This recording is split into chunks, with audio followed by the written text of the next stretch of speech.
Hey guys, thanks for tuning in to another broadcast. Today I wanted to talk about Daredevil number 15, or more specifically, how writer Charles Soule was on the money when he told me I would love the issue. That's right, it is possible for Marvel creators to act like professionals online and deliver the goods. Or maybe Mr. Soule is just a diamond in the rough. But I digress. Anyway, DD number 15, or The Seventh Day Part 1, starts out in The Bar with No Name, where Mike, a.k.a. Matt Murdock in disguise, is looking to place a hit on Daredevil's life. The assassin fixer, or whatever you want to call him, isn't too thrilled with the idea until he's shown a bag filled with cash, supplied by the sale of old DD costumes and billy clubs to collectors.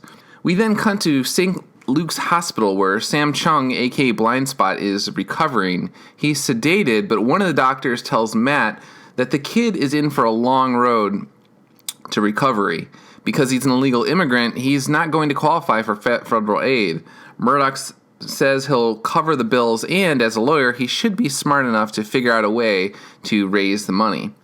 Soule then cuts to Washington Square Park, where a father and his disabled son play chess. A friend comes by and says that there is a hit on Daredevil's life. The old man sounds intrigued, but his son looks a bit distraught. We then cut to Matt walking the streets of New York City, and he's trying to figure out who he wants to talk to about his problems. He can't find anyone, and when he comes across a cathedral, he says, "No." He pauses, looks up, and then says, "Yes." He walks inside, and when the priest begins the sacrament of reconciliation, Matt basically says that he's not up for a confession, more of a talk. The priest gives him some tough love and says that they can talk in the pews, but the booths are for confession. Matt is introduced to Father Jordan, who says, "Life got busy, you didn't see the point of the church, and you moved on, and now something really bad's happened to you, or someone you care about, and you want to see if we can make sense of it, something like that?" "More or less," says Matt, after remembering the laundry list of tragedies in his life. "All right," says the priest, "the very nature of and reason for the existence of evil then, my specialty. Could take a while. What do you say we go for a walk, get out into the streets?" Matt is stunned and says, "Who is this guy?" to himself. It should be noted that during all of this, we find out that the old man and the son live in poverty and need a lawyer because a group of men killed their wife/mother and somehow left the son wheelchair-bound. The old man was turned into an inhuman recently, and he knows that he has the power to kill Daredevil and collect the bounty. Meanwhile, a bunch of Z-list thugs have tried to kill Daredevil, and all of them fail.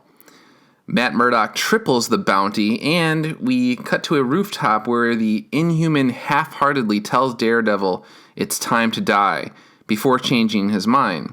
He stops short just as Bullseye takes a shot that goes through the guy's neck. The issue ends with Daredevil and the villain's crosshairs. Alright, all I have to say is that this issue, once again, is everything I want in a Daredevil comic. We've got New York City parks with chess players, cathedrals, rooftop fighting, Murdoch dealing with seedy villains undercover, Murdoch the lawyerly tactician, and Murdoch the man who at the end of the day, who must make sense of good and evil, and what it all means in the grand scheme of things to keep himself sane. And yes, finally, he does the logical thing for a character whose great history includes the Catholic faith. He turns to the church for answers.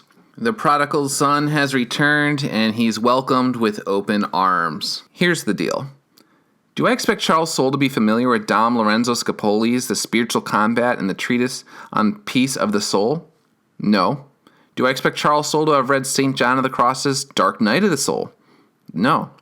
Do I expect Charles Soule to have read Malachi Martin's Hostage to the Devil? No.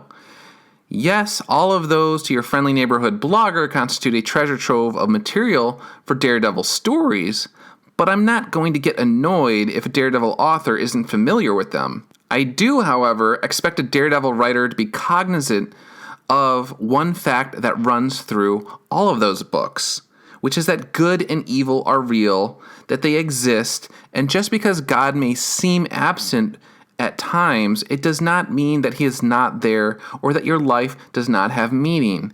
It does.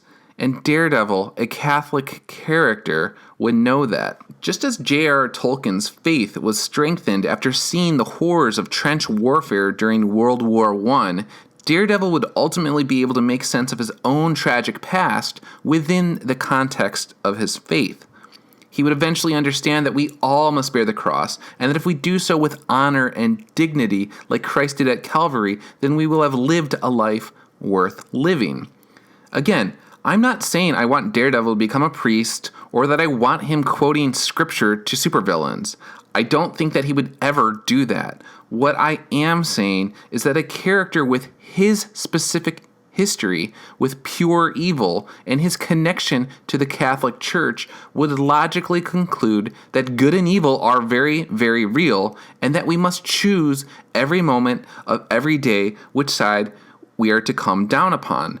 A hero comes down on the side of hope, and since Daredevil is a hero who has seen the utter depravity of man, then he, as a Catholic, would understand that man on his own is truly hopeless.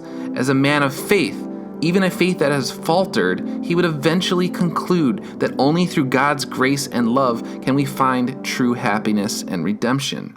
If you're looking for a Daredevil comic that gives fans a little bit of everything that a classic Daredevil run needs, then check out Charles Soule's work. The guy really seems to have the heart and soul of the character nailed down, and no matter what happens from here on out, no one will be able to take these 15 issues away from him.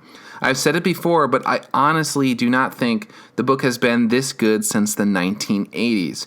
Kudos to Mr. Soule for a job well done. That's about it for now, but as always, I'm looking forward to hearing what you have to say. Sound off on Daredevil number 15 in the comments section below, and as always, if you like what you've seen here, then head on over to douglasernst.blog for more coverage just like this. See you next time.